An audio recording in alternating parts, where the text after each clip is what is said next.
أعوذ بالله من الشيطان الرجيم. مثل الذين ينفقون أموالهم في سبيل الله كمثل حبة أنبتت 7 سنابل في كل سنبلة 100 حبة والله يضاعف لمن يشاء والله واسع عليم। যারা আল্লাহর রাস্তায় স্বীয় ধন সম্পদ ব্যয় করে তাদের উদাহরণ একটি বীজের মতো যা থেকে 7টি শীষ জন্মায়, প্রত্যেকটি শীষে 100 দানা থাকে। আল্লাহ অতি দানশীল, সর্বজ্ঞ। الذين ينفقون أموالهم في سبيل الله ثم لا يتبعون ما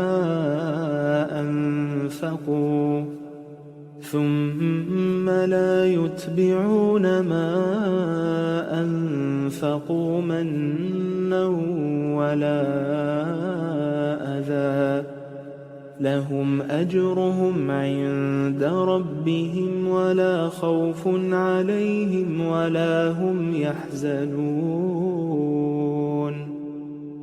যারা স্বীয় ধন সম্পদ আল্লাহর রাস্তায় ব্যয় করে, এরপর ব্যয় করার পর সে অনুগ্রহের কথা প্রকাশ করে না এবং কষ্টও দেয় না, তাদেরই জন্য তাদের পালনকর্তার কাছে রয়েছে পুরস্কার এবং তাদের কোনো আশঙ্কা নেই, তারা চিন্তিতও হবে না। قول معروف ومغفرة خير من صدقة يتبعها أذى والله غني حليم। নম্র কথা বলে দেওয়া এবং ক্ষমা প্রদর্শন করা ওই দান খয়রাত অপেক্ষা উত্তম, যার পরে কষ্ট দেওয়া হয়। আল্লাহ তাআলা সম্পদশালী, সহিষ্ণু। يا أيها الذين آمنوا لا تبطلوا صدقاتكم بالمن والأذى كالذي ينفق ماله رئاء الناس ولا يؤمن بالله واليوم الآخر فمثله كمثل صفوان عليه تراب فأصابه وابل فتركه صلدا لا يقدرون على شيء مما كسبوا والله لا يهدي القوم الكافرين।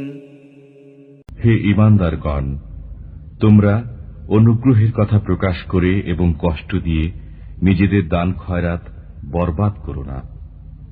সে ব্যক্তির মতো যে নিজের ধন সম্পদ লোক দেখানোর উদ্দেশ্যে ব্যয় করে এবং আল্লাহ ও পরকালের প্রতি বিশ্বাস রাখে না।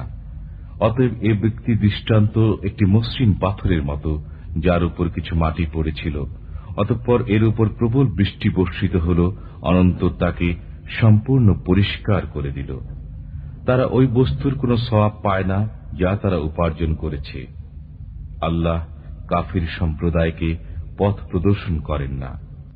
ومثل الذين ينفقون أموالهم ابتغاء مرضات الله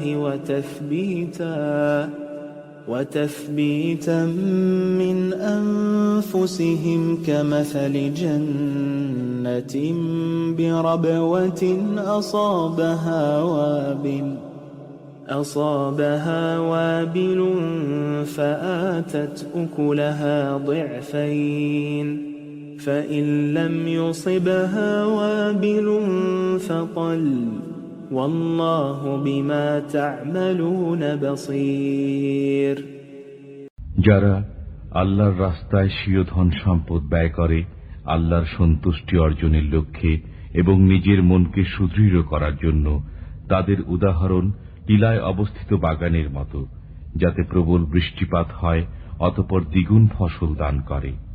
যদি এমন প্রবল বৃষ্টিপাত নাও হয় তবে হালকা বর্ষণই যথেষ্ট। আল্লাহ তোমাদের কাজকর্ম যথার্থই প্রত্যক্ষ করেন।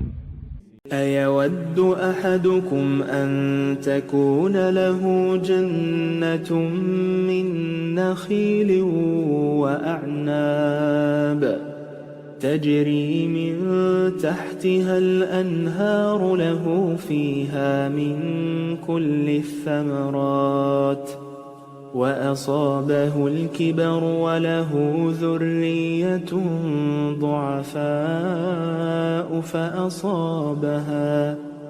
فأصابها إعصار فيه نار فاحترقت كذلك يبين الله لكم الآيات لعلكم تتفكرون তোমাদের কেউ পছন্দ করে যে তার একটি খেজুর ও আঙ্গুরের বাগান হবে, এর তলদেশ দিয়ে নহর প্রবাহিত হবে, আর এতে সর্বপ্রকার ফল ফসল থাকবে, এবং সে বার্ধক্যে পৌঁছবে, তার দুর্বল সন্তান সন্ততিও থাকবে। এমত অবস্থায় এ বাগানে একটি ঘূর্ণিবায়ু আসবে যাতে আগুন রয়েছে, অনন্তর বাগানটি ভস্মীভূত হয়ে যাবে। এমনিভাবে আল্লাহ তাআলা তোমাদের জন্য নিদর্শনসমূহ বর্ণনা করেন যাতে তোমরা চিন্তা ভাবনা করো। يا أيها الذين آمنوا أنفقوا من طيبات ما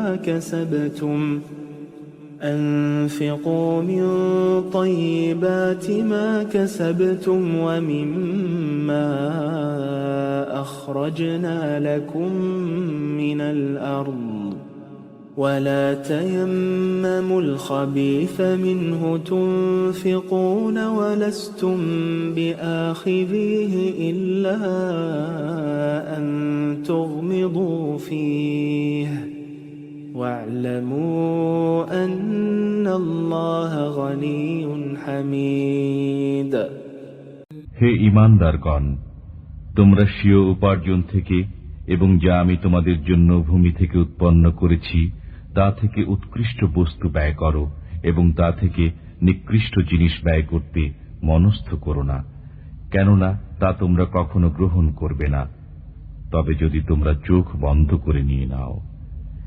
জেনে দেখো আল্লাহ অভাবমুক্ত, গুণী। الشيطان يعدكم الفقر ويأمركم بالفحشاء والله يعدكم مغفرة منه وفضلا والله واسع عليم শয়তান তোমাদেরকে অভাব অনটনে ভীতি প্রদর্শন করে এবং অশ্লীলতার আদেশ দেয়। পক্ষান্তরে আল্লাহ তোমাদেরকে নিজের পক্ষ থেকে ক্ষমা ও বেশি অনুগ্রহের ওয়াদা করেন। আল্লাহ প্রাচুর্যময়, সুবিজ্ঞ। يؤتي الحكمة من يشاء ومن يؤت الحكمة فقد أوتي خيرا كثيرا وما يذكر إلا أولو الألباب তিনি যাকে ইচ্ছা বিশেষ জ্ঞান দান করেন এবং যাকে বিশেষ জ্ঞান দান করা হয় সে প্রভূত কল্যাণকর বস্তু প্রাপ্ত হয়। উপদেশ তারাই গ্রহণ করে যারা জ্ঞানবান। وما أنفقتم من نفقة أو نذرتم من نذر فإن الله يعلمه وما للظالمين من أنصار তোমরা যে খয়রাত বা সৎ ব্যয় করো কিংবা কোনো মানত করো, আল্লাহ নিশ্চয়ই সেসব কিছু জানেন। অন্যায়কারীদের কোনো সাহায্যকারী নেই। إن تبدوا الصدقات فنعما هي وإن تخفوها وتؤتوها الفقراء فهو خير لكم ويكفر عنكم من سيئاتكم والله بما تعملون خبير যদি তোমরা প্রকাশ্যে দান খয়রাত করো তবে তা কতই না উত্তম, আর যদি খয়রাত গোপনে করো এবং অভাবগ্রস্তদের দিয়ে দাও তবে তা তোমাদের জন্য আরো উত্তম। আল্লাহ তাআলা তোমাদের কিছু গুনাহ দূর করে দেবেন। আল্লাহ তোমাদের কাজকর্মের খুব খবর রাখেন। ليس عليك هداهم ولكن الله يهدي من يشاء وما تنفقوا من خير فلأنفسكم وما تنفقون إلا ابتغاء وجه الله وما تنفقوا من خير يوفى إليكم وأنتم لا تظلمون। তাদেরকে সৎপথে আনার দায় তোমার নয়, বরং আল্লাহ যাকে ইচ্ছা সৎপথে পরিচালিত করেন। যে মাল তোমরা ব্যয় করো তা নিজ উপকারার্থে করো, আল্লাহর সন্তুষ্টি ছাড়া অন্য কোন উদ্দেশ্যে ব্যয় করো না। তোমরা যে অর্থ ব্যয় করবে তার পুরস্কার পুরোপুরি পেয়ে যাবে এবং তোমাদের প্রতি অন্যায় করা হবে না। للفقراء الذين أحصروا في سبيل الله لا يستطيعون ضربا في الأرض يحسبهم الجاهل أغنياء من التعفف تعرفهم بسيماهم لا يسألون الناس إلحافا وما تنفقوا من خير فإن الله به عليم। খয়রাত ওইসব লোকের জন্য যারা আল্লাহর পথে আবদ্ধ হয়ে গেছে, জীবিকার সন্ধানে অন্যত্র ঘোরাফেরা করতে সক্ষম নয়। অজ্ঞ লোকেরা জানচা না করার কারণে তাদেরকে অভাবমুক্ত মনে করে।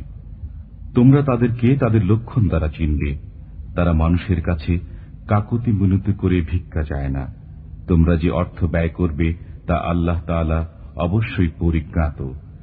الذين ينفقون أموالهم بالليل والنهار سرا وعلانية فلهم أجرهم عند ربهم ولا خوف عليهم ولا هم يحزنون।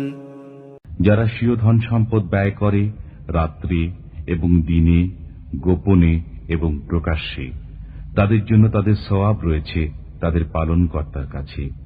তাদের কোনো আশঙ্কা নেই এবং তারা চিন্তিতও হবে না।